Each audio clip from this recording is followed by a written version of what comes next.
अस्सलाम वालेकुम, मैं हूं अलीना फारूक शेख। इस सोशल इशू सैटरडे रानीपुर का वाक़या, बड़ी दिन गुजर चुके हैं लेकिन अभी तक जो पेशरफ्त हो रही है इस मामले में बड़ी तशवीशनाक डिटेल सामने आ रही हैं।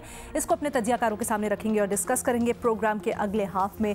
लेकिन सबसे पहले बात करते हैं जो बैनुल अक़वामी स्टेज के ऊपर पेशरफ्त हो रही है, बड़ी दिलचस्प और हैरान कौन, और इसमें पाकिस्तान कहाँ पर फिट होता है ये अपने तजियाकारों से ज़रा पूछते हैं। तो खबर कुछ यूँ है कि सऊदी अरब इसराइल को तस्लीम करने वाला है और इसराइली वज़ीर आज़म का यूएन के अंदर इस सिलसिले में जो इंकशाफ है वो बहुत हैरान कुन कहें या दिलचस्प कहें, आपके सामने रखते हैं। वो कहते हैं कि इसराइल सऊदी अरब के साथ अमन मुआहिदे के बहुत करीब पहुंच चुका है। सऊदी अरब के साथ ताल्लुकात से नए मशरिक़ वुस्ता का जन्म होगा। मुआहिदा दीगर अरब मुल्कों को भी अमन मुआहिदा करने पर आमादा करेगा, ये इसराइली वज़ीर आज़म ने कहा है। अब इससे मुतल्लिक आपको याद ही होगा कुछ रोज़ पहले सऊदी वली अहद मोहम्मद बिन सलमान ने भी एक इंटरव्यू के दौरान जिक्र किया था और उन्हें इशारा दिया था कि इसराइल के साथ ताल्लुकात मामूल पर लाने की तरफ पेशरफ्त हो रही है। लेकिन इसराइली वज़ीर आज़म तो कहते हैं कि बड़ी तेज़ी से हो रही है। साथ ही साथ उन्होंने ये भी पैगाम दिया कि फ़लस्तीनियों को यहूदियों के अलहदा रियासत के हक़ को तस्लीम करना होगा। अब इस सिलसिले में पाकिस्तान कहाँ पर स्टैंड करता है, हमारे निगरां वज़ीर आज़म ने एक स्टेटमेंट दी है। वो कहते हैं कि मसला फ़लस्तीन का 2 रियासती हल होना चाहिए। आज़ाद और ख़ुद मुख्तार फ़लस्तीनी रियासत का दारुल हुकूमत अल-कुद्स शरीफ होना चाहिए। लेकिन जहाँ पर हम देख रहे हैं कि पहले यूएई और फिर दीगर इस्लामी जो ममालिक हैं, ख़ासकर मशरिक़ वुस्ता में, उनका रुझान इसराइल को तस्लीम करने की तरफ हो रहा है, ताल्लुकात मामूल करने की तरफ हो रहा है। फिर सऊदी अरब का इस सिलसिले में कदम बढ़ाना एक बड़ी पेशरफ्त है। पाकिस्तान इस सिलसिले में क्या हिकमत अमली होनी चाहिए या उसका क्या रद्द अमल होना चाहिए, अपने तजियाकारों के सामने ये सवाल रखा है। इसके लिए हमें ज्वाइन कर रहे हैं आज मज़हर अब्बास साहब, हफीज़ुल्लाह नियाज़ी साहब, बेनज़ीर शाह साहिबा और इरशाद भट्टी साहब इस्लामाबाद स्टूडियो से हमारे साथ मौजूद हैं। बेनज़ीर, सबसे पहले आपकी राय जानना चाहूँगी। अलीना, एक तो मैं ज़रा थोड़ा सा पर्सपेक्टिव देना चाहती हूँ इस इशू पे। पहली बात तो ये कि ये अचानक से एक डेवलपमेंट नहीं हुई कि सऊदी अरेबिया और इज़राइल जो है वो शायद अपने ताल्लुकात बेहतर करें। हम देख रहे हैं कि 2020 से ये मामला जो है वो शुरू हुआ जब यूएई और बहरीन ने मुआहदे साइन किए इज़राइल के साथ, और उस वक्त भी कहा जा रहा था कि सऊदी अरेबिया से इजाज़त लिए बग़ैर ये दोनों ममालिक जो है ऐसा नहीं कर सकते। तो जाहिर सी बात है उनको कोई ग्रीन लाइट वहाँ से मिली होगी तो उन्होंने जाके मुआहदे किए होंगे। उसके फ़ौरन बाद हमने देखा कि इज़राइल ने, सऊदी अरेबिया ने इज़राइल के लिए अपनी एयर स्पेस भी खोल दी। वो भी एक बहुत बड़ी डेवलपमेंट थी। 2 ऐसे ममालिक जिनके कोई फॉर्मल रिलेशनशिप नहीं है, वो ऐसी इस किस्म की डेवलपमेंट होती है वहाँ पे। अच्छा, अब ये क्यों हो रहा है? अगर सऊदी अरेबिया और इज़राइल के ताल्लुकात बेहतर होते हैं तो इससे सऊदी अरेबिया को क्या फ़ायदा होगा? सऊदी अरेबिया 2-3 चीज़ें चाहता है अमेरिका से।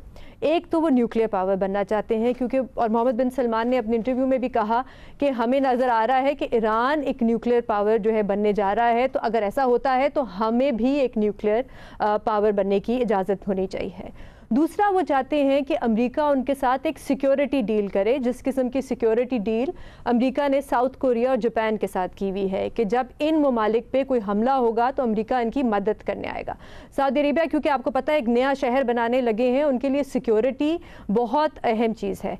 तीसरी चीज़ जो मोहम्मद बिन सलमान ने ख़ुद इस इंटरव्यू में फॉक्स न्यूज़ से कहा कि हम ये भी चाहते हैं कि इज़राइल जो है वो मिडल ईस्ट में एक बहुत बड़ा प्लेयर बने।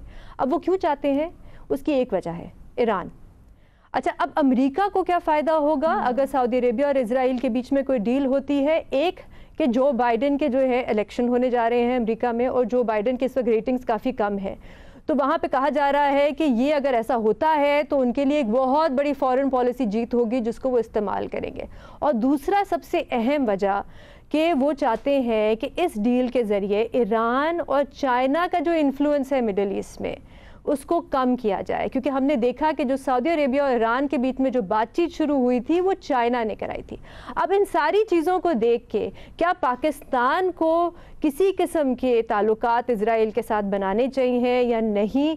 मेरी राय में नहीं, इसलिए क्योंकि अलीना, अगर इस किस्म का कोई इत्तेहाद बनता है जो ईरान और चाइना के ख़िलाफ़ है, उसमें तो हम बहुत ही मुश्किल में फंस जाएंगे अगर हम किसी की भी साइड लेते हैं। चाइना से हमारे बहुत पुराने ताल्लुकात है, ईरान हमारा हमसाया है, हमें उनसे गैस चाहिए, हमें उनसे तेल चाहिए, उनसे हमें सिक्योरिटी चाहिए बॉर्डर पे। और दूसरी वजह मेरी राय में अलीना, इस वक्त बहुत कम ममालिक हैं दुनिया में جو فلسطین کے لیے آواز اٹھا رہے ہیں. وہاں پہ جو ظلم ہو رہا ہے, جو ہیومن رائٹس وائلیشنز ہو رہی ہیں, بہت کم ممالک ہیں اور خاص طور پہ بہت سے مسلمان ممالک ہیں جنہوں نے بولنا ہی چھوڑ دیا ہے. ہم ان چند ممالک میں سے ہیں جو ابھی بھی فلسطینیوں کا اور کشمیریوں کا جو معاملہ ہے وہ جاتے ہیں ہر پلیٹ فارم پہ, انٹرنیشنل پلیٹ فارم پہ جا کے رکھتے ہیں. ایک آخری چیز علینا, دیکھیں یہ چیز بھی آپ دیکھیے گا کہ اگر سعودی عربیہ اور اسرائیل کے بیچ میں کوئی فارمل معاہدہ ہوتا ہے تو پاکستان پہ بہت زیادہ پریشر پڑنے والا ہے کہ وہ بھی اسرائیل کے ساتھ میں تعلقات بہتر کرے. یہ سعودی عربیہ کی طرف سے بھی آئے گا, یہ یو اے ای کی طرف سے بھی دباؤ آئے گا اور یہ امریکہ کی طرف سے بھی آئے گا. اس کی میں آپ کو ایک مثال دوں, جو جب 2020 میں بحرین نے اور یو اے ای نے ایک معاہدہ کیا تھا تو آپ کو یاد ہوگا اس وقت ہمارے کافی ٹی وی اینکرز تھے جو اسرائیلی ٹی وی چینلز پہ آئے اور انہوں نے بڑی باتیں کی کہ پاکستان اور اسرائیل کو اپنے تعلقات بہتر کرنے چاہیے. اس وقت اسرائیل کی بہت سی پبلیکیشن ہے, اس میں بہت زیادہ آپیڈز پبلش ہوئے کہ کتنے زیادہ ٹریڈ بینیفٹس ہیں پاکستان کے لیے اگر اسرائیل کے ساتھ تعلقات بہتر کرتے ہیں. اور ایک آپیڈ میں تو میں آپ کو یاد دلاؤں, کسی نے لکھا کہ ایک جو سلور لائننگ ہے اس وقت وہ یہ ہے, یہ میں 2020 کی بات کر رہی ہوں, کہ پاکستان کی جو سیکیورٹی اسٹیبلشمنٹ ہے ان کو ایک کلیئر انڈرسٹینڈنگ ہے کہ یہ جو فلسطین اور اسرائیل کا معاملہ ہے اس کو شاید دوبارہ دیکھنے کی ضرورت ہے. تو مجھے لگتا ہے کہ دباؤ بہت بڑھے گا ہم پہ, لیکن میرے خیال سے ہمیں کنسیڈ نہیں کرنا چاہیے دباؤ کے اندر. ارشاد بھٹی صاحب, آپ کی اس کے اوپر کیا رائے ہے؟ کیا ہم پر دباؤ ہوگا؟ ہمیں کیا حکمت عملی بنانی چاہیے؟ میڈم شیخ, جیسا کہ ہر بار کہتا ہوں کہ یہ دوستی دشمنی والا اب دور نہیں رہا, یہ جذبات والا دور نہیں رہا, یہ برادر اسلامی ملک والا دور نہیں رہا. یہ مفادات کی جنگ ہے, اور مفادات ہوں تو ولی عہد سعودی عرب 4 دن انڈیا میں رہتے ہیں اور چند گھنٹے پاکستان میں نہیں آتے. میڈم شیخ, دنیا بدل چکی ہے اور ہمارا کوئی برادر اسلامی ملک نہیں ہے, اور اگر ہمارا کوئی برادر اسلامی ملک ہے تو وہ بھی ہم سے تنگ ہے, کیونکہ روز ہم الحمدللہ ان کے بوئے پہ بیٹھے ہوتے ہیں اور جب وہ بوا کھولتا ہے تو اگے ہمارا کشکول نظر آتا ہے اور پھر ہم نظر آتے ہیں. ہماری حیثیت کیا رہ گئی ہے میڈم شیخ اس پوری دنیا میں؟ کبھی سوچا ہے آپ کی حیثیت کیا رہ گئی ہے؟ بڑے اچھے ہیں یہ خیالات کہ ہم ادھر بیٹھ کے کہتے ہیں کہ ہم پہ دباؤ پڑے گا, ہم جو ہیں دباؤ کو برداشت کرنا ہوگا. ہم تو برادر اسلامی ممالک کے سامنے ایک بھکاری کی شکل اختیار کر گئے ہیں.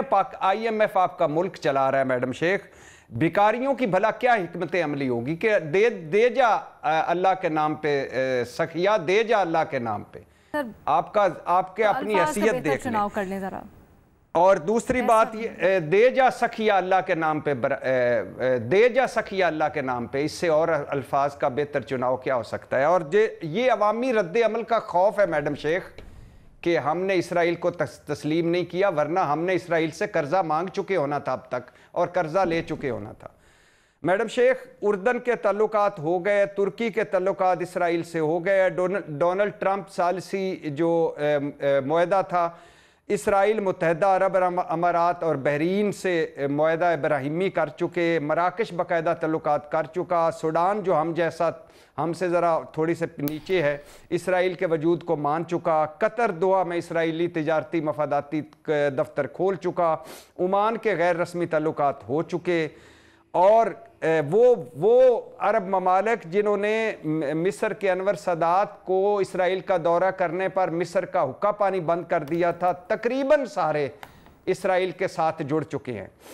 سعودی عرب کے تعلقات غیر رسمی بہت بہتر ہو چکے ہیں, بس سعودی عرب امریکہ سے اپنی شرائط منوانا چاہ رہا ہے. باقاعدہ تعلقات سے پہلے فضائی حدود وہ کھول چکا ہے, اور سعودی ولی عہد کا دورہ امریکہ تیار ہے. جو بائیڈن پھولوں کا گلدستہ لیے کھڑا ہے. وہ کیوں کھڑا ہے؟ کیونکہ الیکشن ہے, جیسے بے نظیر نے کہا. وہ کیوں کھڑا ہے؟ کیونکہ بھارت سے مڈل ایسٹ براہ راستہ اسرائیل تجارتی شاہراہ قائم کرنی ہے. وہ کیوں کھڑا ہے؟ کیونکہ یوکرائن کی جنگ کے بعد تیل بڑا مسئلہ ہے. وہ کیوں کھڑا ہے؟ کیونکہ اسرائیل کے وجود کو تسلیم کرنا ہے. اور سعودی شرائط کیا ہیں؟ وہ بے نظیر نے بتا دی ہیں، لیکن پہلی ایک شرائط انہوں نے یہ بھی رکھی ہے کہ فلسطینیوں کے مستقبل کے بارے میں ٹھوس ضمانت دی جائے، اور نیچے وہی کہ جیسا کوریا اور جاپان کے ساتھ سیکیورٹی معاہدہ کیا تھا ہمارے ساتھ کریں، اور ہمارے جوہری پروگرام کو تسلیم کریں۔ میڈم شیخ، لیکن ان سارے چکروں میں سے آج ہمارے دوست اور مظہر صاحب کے دوست وسعت اللہ خان نے کالم لکھا ہے، مرثیہ لکھا ہے، بلکہ ان سارے چکروں میں فلسطینیوں کی اکثریت اقلیت میں بدل چکی ہے، کیمپ ڈیوڈ معاہدہ دفن ہو چکا ہے، اسرائیلی آبادکار بستیاں چاروں طرف پھیل چکی ہیں، بچے کھچے فلسطینی دیہات جو ہیں 10 لاکھ یعنی فلسطینی غزہ دنیا کی سب سے بڑی جیل ہو چکی ہے، فلسطینی تنہائی کا شکار ہیں، اور روز ان کو کسی نہ کسی بہانے مار پڑتی ہے۔ اور صورتحال ایکسپلین کر دی، لیکن آپ نے یہ نہیں بتایا کہ پھر پاکستان کو ایگزیکٹلی کیا کرنا چاہیے، یا تعلقات کی حیت کیا ہو، جس طرح آپ کہہ رہے ہیں کہ اب اکڑنے کا تو دور نہیں ہے۔ میڈم شیخ، پاکستان اس وقت کئی دفعہ کوشش ہوئی اسرائیل اور پاکستان کے قریب آنے کی، مشرف دور میں بھی اور باقی جگہوں پہ بھی، لیکن کیوں نہیں کر پا رہا؟ اس لیے نہیں کر پا رہا کہ عوامی رد عمل بہت شدید آئے گا۔ سعودی عرب کو کر لینے دیں، سعودی عرب کے جب باقاعدہ تعلقات ہو گئے تو اس کے بعد ہمارے یہاں بھی صورتحال بدلنا شروع ہو جائے گی، اور ہمارے تعلقات بھی دیکھ لیجئے گا ایک دن قائم ہو جائیں گے۔ نیائی صاحب، اگر جیسے بھٹی صاحب کہہ رہے ہیں اسی مفروضے کو آگے لے کے چلا جائے، ایک تو اپنی رائے بھی بتائیے گا، دوسرا یہ بھی کہیے گا سر پھر کیا حیت ہو اگر ماڈرن زمانے کے یا ماڈرن دنیا کے یہی تقاضے ہیں کہ اب سعودی عرب اور اسلامی ممالک بھی کہیں نہ کہیں اپنے سٹانس سے پیچھے ہٹنا شروع ہو گئے ہیں، 2 قدم پیچھے ہٹ رہے ہیں، تو پاکستان اس سلسلے میں کیا کرے، یا اس کی خد و خال کیا ہوں تعلقات کے؟ دیکھیں جی، میں سن نہیں سکا ہوں باقی جو ہے پولیس کی بات، میں سمپل اس معاملے میں 2-3 باتیں کرتا ہوں۔ پہلی بات تو یہ ہے کہ جو جیو پولیٹکس ہے اور جو ریسٹرکچرنگ ہے ورلڈ ریلیشنز کی، اس نے ایک انگڑائی لی ہوئی ہے۔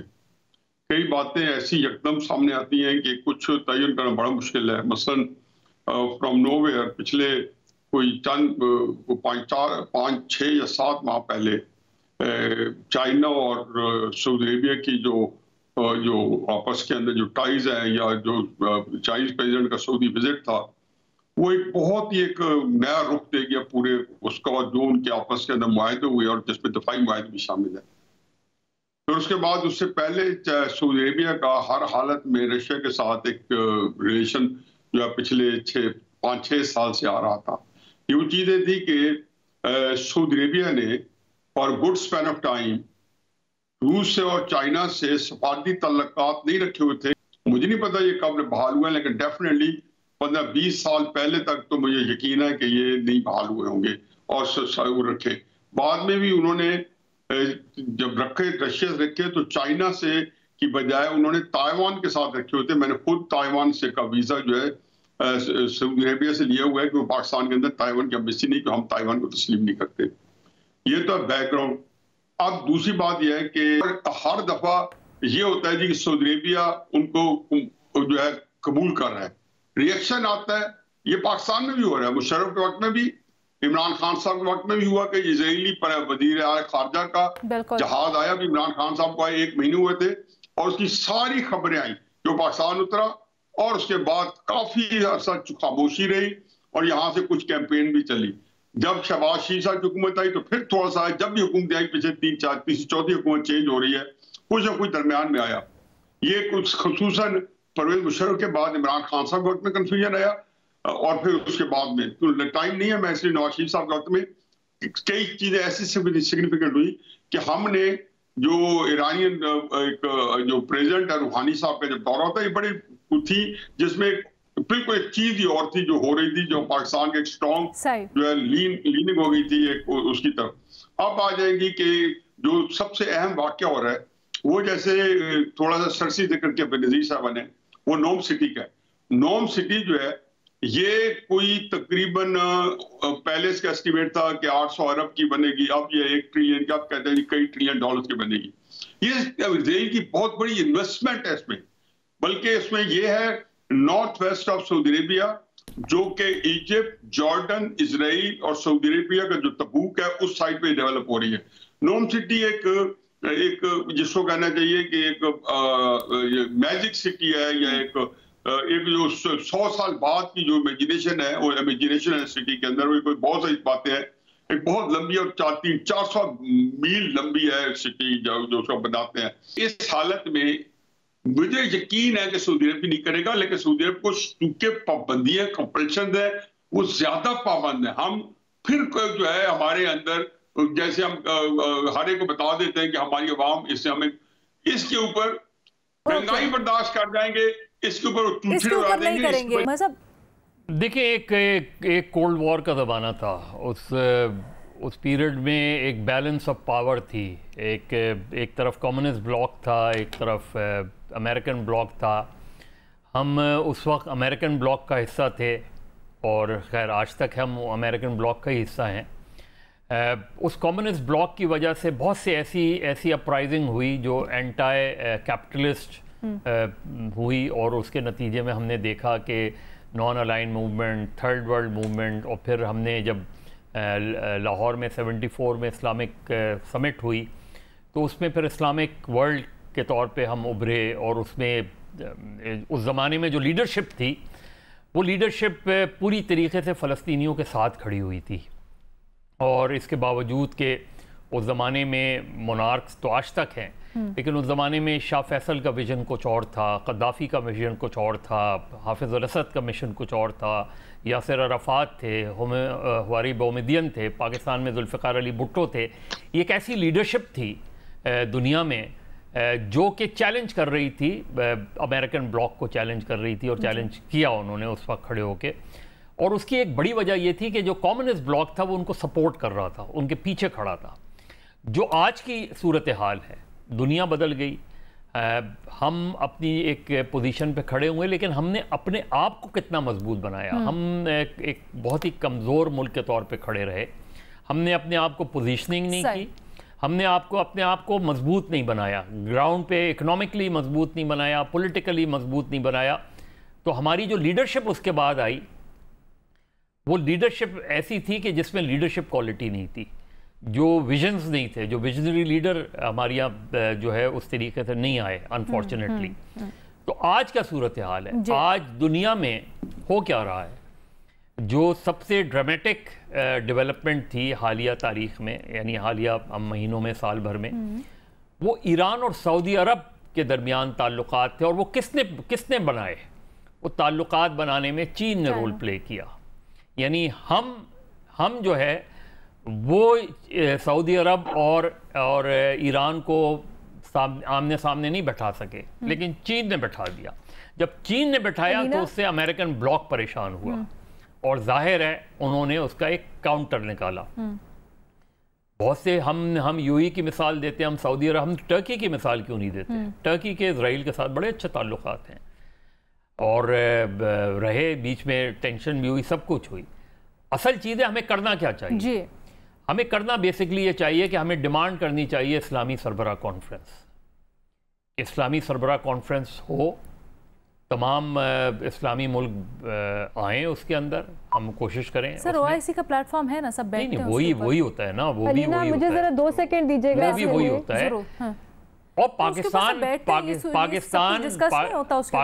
एक पोजीशन उसमें क्या ले? पाकिस्तान की पोजीशन ये होनी चाहिए कि जी हम पहले तो ये बताएं वो सारे ममालिक के फ़लस्तीन का मसला कैसे हल होगा, जिस फ़लस्तीन के लिए पूरी दुनिया ने, और हम ख़ास तौर पे जो वो थे, कता कलामी की माज़रत मदद साहब, लेकिन जहाँ पर इतनी आगे तक मामला बढ़ चुका है कि वो उसकी हैसियत तस्लीम कर रहे हैं, इसराइल को एज अ स्टेट तस्लीम कर रहे हैं, इसका मतलब यही है ना कि वो फ़लस्तीन के ऊपर आंखें बंद कर रहे हैं। देखिए तो उसके बाद वो फ़लस्तीन का हल क्या होता है, क्या नहीं होता? जिस तरह हम कश्मीर पे पोजीशन लेते हैं ना कि जी कश्मीर का मसला कश्मीरियों को हल करने दें, कश्मीरी सबसे बड़े स्टेक होल्डर हो। इसी तरह हमारी पोजीशन ये होनी चाहिए कि फ़लस्तीनियों का मसला जो है वो हल करना पूरी इस्लामिक वर्ल्ड का काम है। وہ فلسطینیوں کا مسئلہ تو حل کرے، اس میں جو فلسطینیوں پہ ظلم ہو رہے ہیں ان کو تو آپ سمجھتے ہیں پاکستان کو انیشیٹ کر کے فوراً اس کے اوپر OIC کا اجلاس بلانا چاہیے؟ پاکستان کو یہ ڈیمانڈ کرنی چاہیے، کیونکہ ایک ایسا مسئلہ ہے کہ جہاں آپ دنیا میں آئسولیٹ بھی نہیں ہو سکتے اور ایک پرنسپل پوزیشن بھی ہے، تو پاکستان کو ایک اصولی پوزیشن لیتے ہوئے ایشو کو ریزالو کرنے کی وہ کرنی چاہیے کہ کسی طرح ریزالو ہو۔ اچھا ٹھیک ہے، بے نظیر آپ کچھ ایڈ کرنا چاہ رہی تھی؟ چھوٹی سی چیز میں ایڈ کرنا چاہوں گی بے نظیر جی علینا، اس پوری بحث میں میرے خیال سے ایک چیز جو رہ گئی ہے میرے رائے میں وہ یہ ہے کہ اگر پاکستان اسرائیل کو تسلیم کرتا ہے اور کوئی تعلقات بناتا ہے تو اس سے جو ہمارا کشمیر کا کیس ہے وہ بہت کمزور ہوگا، کیونکہ یہ دونوں چیزیں ایک طرح سے جڑی ہوئی ہیں۔ اسرائیل جو فلسطینیوں کے ساتھ کر رہا ہے اسی قسم کی چیز انڈیا کشمیر کے ساتھ کر رہا ہے، تو اگر ہم ایک کو تسلیم کرتے ہیں اور دوسرے کو نہیں کرتے تو ہمارا جو کشمیر کا کیس ہے میرے خیال سے وہ انٹرلنکڈ ہے۔ دیکھیں جو بے نظیر ہماری جو ڈیفیکلٹ پوزیشن آ گئی ہے وہ یہ آ گئی ہے کہ سعودی عرب اور انڈیا کے تعلقات، انڈیا اور اسرائیل کے تعلقات، اب یہاں مسئلہ یہ ہو رہا ہے کہ سعودی عرب اسلامک ورلڈ جو ہے وہ انڈیا سے تعلقات بہتر کر رہا ہے اور اسرائیل سے تعلقات بہتر کر رہا ہے۔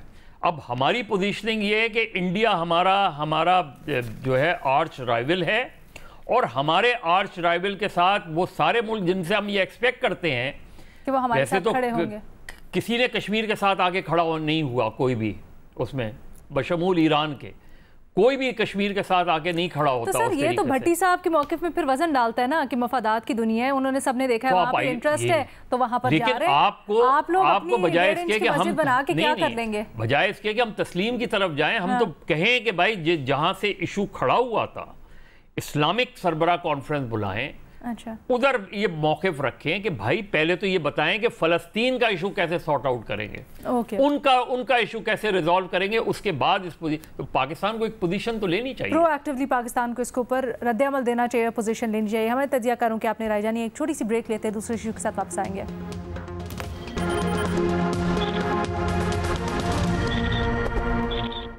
رانی پور کے انفلوئنشل پیرز نے کے گھر پر ایک بچی، ایک 8 سال کی 10 سال کی گھریلو ملازمہ کا قتل ہونا اور ایک کا غائب ہو جانا بڑی یہ پر اسرار واقعہ، اور کافی عرصہ گزر چکا ہے اس کو، لیکن ابھی تک یہ نظر آ رہا ہے کہ تحقیقات میں کچھ خاطر خواہ پیش رفت نہیں ہوئی ہے، یہاں تک کہ 3 دفعہ انویسٹیگیشن افسر تبدیل کر دیا گیا، لیکن مرکزی ملزم جو پیر ہے اسد شاہ، اس سے موبائل فون کا پاسورڈ تک نہیں وہ نکلوا پائے ہیں۔ جو مرکزی ملزمہ ہے یعنی پیر کی بیگم ہنا شاہ، اس کو ابھی تک گرفتار نہیں کر پائے ہیں۔ بہت سے لوپ ہولز ہیں جو اس کیس میں ہمیں نظر آتے ہیں، لیکن سب سے بڑا یہ ہے کہ یہ پیرز نہ صرف ایک ریلیجس پوزیشن کو استعمال کرتے ہیں بلکہ یہ سیاسی طور پر بھی بڑا اثر و رسوخ رکھتے ہیں، اور اس کی وجہ سے یہ جو کیس ہے اس کی تحقیقات، اس کی تفتیش پہلے دن سے لے کے آج تک بہت بری طرح متاثر ہو رہی ہے۔ اپنے تجزیہ کاروں کے سامنے ہم نے سوال یہ رکھا ہے کہ اثر و رسوخ کے استعمال سے کیسز میں جو بگاڑ پیدا ہوتا ہے اس کو روکنے کے لیے کیا اقدامات ہونے چاہیے؟ بے نظیر لینا، اس کیس میں 2 چیزیں ہیں جس پہ میں بات کرنا چاہوں گی۔ ایک تو اکثر سوشل میڈیا پہ بہت تنقید ہوتی ہے کہ یہ غلط خبریں پھیلاتے ہیں، نفرت پھیلاتے ہیں، لیکن ہم نے دیکھا ہے اور میڈیا پہ بھی اسی قسم کی تنقید ہوتی ہے، فیک نیوز پھیلاتے ہیں، لفافے لیتے ہیں، یہ کرتے ہیں وہ کرتے ہیں، لیکن ہم نے دیکھا ہے کہ اکثر جب سوشل میڈیا اور میڈیا پہ شور مچتا ہے تو تبھی جا کے ادارے جو ہیں وہ حرکت میں آتے ہیں۔ اب آپ مجھے بتائیں کہ یہ جو کیس ہے فاطمہ والا، اگر یہ CCTV فوٹیج سوشل میڈیا پہ وائرل نہ ہوتی، میڈیا پہ نہ آتی، تو کیا ہمیں پتہ چلتا کہ حقائق کیا ہیں؟ کیا جو فاطمہ کے والدین ہیں ان کو پتہ چلتا کہ ان کی جو بیٹی ہے، بچی ہے، اس کے ساتھ اصل میں ہوا کیا؟ میں BBC اردو پہ رپورٹ پڑھ رہی تھی، جو والدہ ہیں فاطمہ کی، انہوں نے کہا کہ ہم نے زخم تو دیکھے اس کے جسم پہ جب اس کو دفنانے جا رہے تھے، لیکن ہم نے ظلم نہیں دیکھا جو اس کے ساتھ ہوا، کئی مہینوں ہوتا چلا گیا۔ تو ایک تو اگر سوشل میڈیا کا صحیح استعمال ہو تو یہ آواز بنتا ہے اس قسم کے لوگوں کے لیے جن کی آواز کوئی نہیں سننا چاہتا، جن کی آواز دبائی جانے کی کوشش کی جاتی ہے۔ دوسری چیز، جیسے آپ نے بتایا کہ ایسا لگتا ہے اس کیس میں بار بار ہر سٹیپ پہ پولیس نے کوشش کی ہے کہ اس کیس کو دبایا جائے یا اس کو انڈرمائن کیا جائے۔ हमें शुरू में ही जब FIR रजिस्टर हुई तो उसके कुछ दिन बाद सिंध के जो ह्यूमन राइट्स कमिश्नर है उन्होंने कहा कि इसमें तो जो रेलेवेंट सेक्शंस है वो तो आपने डाले ही नहीं, जैसे कि force labour, child force labour के हवाले से, जैसे कि तशद्दुद के हवाले से। दूसरा फिर हमने देखा कि FIR जो है वो 2 दिन बाद जाके दर्ज हुई और उसमें ये जो पीर फयाज शाह हैं इनका नाम ही नहीं था, वो भी 2 दिन बाद पुलिस ने डाला। और तीसरी चीज़ जो बड़ी हैरान कुन है कि SHO जो हैं आधी रात को जाते हैं फातिमा के घर और उनकी वालदा की वीडियो बनाते हैं जिसमें वो कहती हैं कि मेरी बच्ची बीमार थी इसलिए ऐसा हो गया, उसके साथ कोई तशद्दुद नहीं हुआ, यहाँ पे तहकीकात नहीं हुई, बस वीडियो बन गई। तो ऐसा लगता है या तो पुलिस इनकॉम्पिटेंट थी या कंप्लिसिट है। देखिए अलीना, जब तक आपकी प्रोसिक्यूशन, आपकी इन्वेस्टिगेशन, आपकी पुलिस जिस तरह तहकीकात करती है इसको बेहतर नहीं किया जाएगा, अदालतें कुछ नहीं कर सकती और इसी तरह बहुत से फयाशा होंगे जिनको बेल मिलेगी। भट्टी साहब। मैडम शेख, ये बिल्कुल सही कह रही हैं बेनज़ीर शाह साहबा कि ये सानिया सोशल मीडिया पर ना आता, सोशल मीडिया पर शोर ना पड़ता तो कुछ ना होता, और अगर ये शोर ना पड़ता तो फातिमा छोड़ें जो हवेली से बाजियाब जो 7 बच्चियाँ हैं और 3 ख़वातीन हैं वो भी जुल्म सहते सहते कब्रों में उतर जाती। लेकिन एक इसका दूसरा एंगल भी है कि सोशल मीडिया पर कितने सानहे, कितने हादसे, कितना कुछ वायरल हुआ इस बेहिस मुआशरे में, और इस क्या लफ्ज़ इस्तेमाल करूं, फिर आप कहती हैं लफ्ज़ सही इस्तेमाल करें, चलो बेहिस मुआशरे में कितनों को सज़ा हुई, कितनों का फ़ैसला हुआ। ये गोंगलुओं पे मिट्टी झाड़ने वाली बात है, सिर्फ फॉर्मेलिटीज़ हैं। ये फुर्तियाँ मैडम शेख, ये आनियाँ जानियाँ, ये गिरफ्तारियाँ, ये कब्र कुशाई, ये फॉरेंसिक रिपोर्ट, ये JIT, ये चंद हफ्तों का रोला है मैडम शेख। मुल्ज़म पीर फयाज शाह नाम लेते हुए मुझे लगता है कि मैं इस शख्स का नाम भी नहीं लेना चाहिए था, लेकिन मैं नाम ले रहा हूँ क्योंकि नाम लेना ज़रूरी है। नाम ले ताकि सबको पता चले। ये जो बहुत ताकतवर और बहुत मोतबर बने होते हैं ना, इनको तो मैं कहती हूँ नाम लेके आप शर्मिंदा करें ताकि पता चले सबको क्या हकीकत क्या है। ये ना मैडम शेख उस बंदे को क्या शर्मिंदा करना जो फातिमा जैसी बच्चियों को पे जुल्म करते हैं और मारते हैं, उसमें शर्म होती है। बात तो सही है, बात तो सही है आपकी।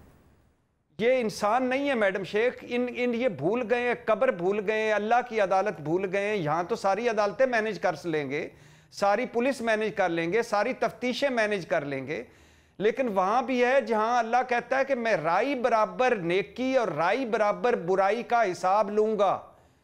उस अदालत में ये जब खड़े होंगे ये जाली, नकली, और ये अफसोस से ये बात कहना पड़ रही है, आप उनको अल्लाह के वास्ते दे रहे हैं, याद करा रहे हैं, वो उसी मजहब का तो नाम इस्तेमाल करके पीरी मुरीदी के चक्कर में ये सब कुछ हो रहा है। हाँ मैडम शेख सही कह रही हैं, बिल्कुल सही कह रही हैं, लेकिन अल्लाह ने छूट दी हुई है ना, यहाँ तो छूट है इंसान को। अल्लाह ने क्यामत रखी हुई है, एक जजमेंट डे भी है, तो उसमें तो ये छूटें फिर सारी सामने आ जाएंगी। एक दुनिया का निजाम भी है जो कुदरत के निजाम, सर कुदरत के निजाम को रेप्लिकेट करके सजा और जजा का निजाम हमने यहाँ पर बनाया है। क्या समझते हैं क्या होना चाहिए? हमारा कोई जजा और सजा का निजाम नहीं है। इस मुल्ज़म और इस मुल्ज़म जो फयाज शाह है जो पीर लिखाता है साथ, इसने भी छूट जाना है और मजलूम बेकस खानदान पर दबाव पड़ेगा, सुलह भी हो जाएगी। शाहरुख जतोई केस आपके सामने है, नाज़म जोखियो केस आपके सामने है, अब्दुल अजीज मेमन आपके केस आपके सामने है, शरीफा बीबी केस आपके सामने, और लातादाद में गिनता जाऊं 2 घंटे गिनता रहूंगा जो अभी हमारे सामने हुए। और पीर साईं को सजा, वो भी एक गरीब बच्ची के लिए, पीर साईं जेल में जाएंगे और वो भी एक गरीब बच्ची के लिए। बड़ा जुल्म है। पीर साईं को मंतकी अंजाम तक पहुंचाया जाएगा, वो भी एक गरीब बच्ची के लिए। ठीक है, नहीं होगा मैडम शेख, ये सारे जालिम, ये सारे बहस छूट जाएंगे। मेरी तो सिर्फ इस मुल्क और अपने निजाम को देखकर एक ही आती है कि जब ये कब्र में जाएंगे, जब ऊपर जाएंगे, तो उसी वक्त इनको सजा होगी। मजहर अब्बास साहब, देखिए एक तरफ तीर लगा है, दूसरी तरफ शाह लगा है, तीसरी तरफ सियासी सपोर्ट है, तो फिर पुलिस की क्या जरूरत? और एक ऐसी पुलिस जो कि ताबेदार है इलाके में, उस इलाके में, उन इलाकों में सवाल नहीं पैदा होता कि कोई SHO, कोई SP उनकी मर्जी का लगे। तो ये तो एक वाक़या आपको पता चल गया। न जाने कितने वाक़यात होते हैं इन जगहों पे जो हमें पता ही नहीं चलते, दबा दिए जाते हैं। कई लड़कियां हैं जो गायब कर दी गई, आज तक नहीं पता चला। क्या हो सकता है इस सिलसिले में? अब जब हम इस वक्त जदीद दुनिया में आ गए हैं, कौन सी जदीद दुनिया, किस दुनिया में? अरे बीबी, किस दुनिया में रह रही हैं आप? सरदारी, एक मिनट, सरदारी निज़ाम यहाँ राइज है, फ्यूडलिज्म यहाँ राइज है, पीरी मुरीदी का वो यहाँ राइज है, और वो पीर जो फ्यूडल भी हैं, खान यहाँ हैं। बलूचिस्तान की पूरी पॉलिटिक्स उठा के आप सही कह रहे हैं, लेकिन आज से 5 साल पहले किसी की जुर्रत नहीं होती थी मेन स्ट्रीम मीडिया के ऊपर आकर वो इस तरह से बात क्या कर हो जाता। मैं सोशल मीडिया पे एक मिनट मेरी बात सुने आप। सोशल मीडिया पे यहाँ पर इसको करें, अरे तो क्या हो गया? उससे क्या होगा? वरना आज नहीं, तक क्या होगा उससे मुझे बताएं। जैसे अभी शारिक जतोई की मिसाल दी सर, जहां यहाँ पर आए हैं ना, उसके बाद कल को हम आगे भी स्टेप लेंगे। Let's be hopeful about it. अरे जब तक इस मुल्क से ये निज़ाम खत्म नहीं होगा, जागीरदारी का निज़ाम खत्म नहीं होगा, इस तरह का निज़ाम खत्म नहीं होगा, आप सरदारी सिस्टम, कहीं सरदार हैं, कहीं चौधरी हैं, कहीं खान हैं, अपने साथ ये नाम लगाते हुए फख्र महसूस करते हैं, उनके ज़ेरे असर है सियासी जमातें। सही। सियासी जमातों के ज़ेरे असर ये नहीं है, इनके ज़ेरे असर हैं सियासी जमातें। वहां कौन सा सिस्टम इवॉल्व करेगा, सवाल नहीं पैदा होता। वर्केबल सोल्यूशन क्या है? वर्केबल, आप जब कहीं ये निज़ाम ख़त्म होगा, जब कोई आके जो है, इस मुल्क का तो डिक्टेटर भी फ्यूडल्स को प्रोटेक्ट करता है। इस मुल्क में क्यों जागीरदारी निज़ाम नहीं खत्म किया? भारत में क्यों खत्म हो गया? उस वक्त तो नई क़यादत थी ना मुस्लिम लीग की। क्यों नहीं मुस्लिम लीग ने 1947 के बाद जागीरदारी निज़ाम खत्म किया?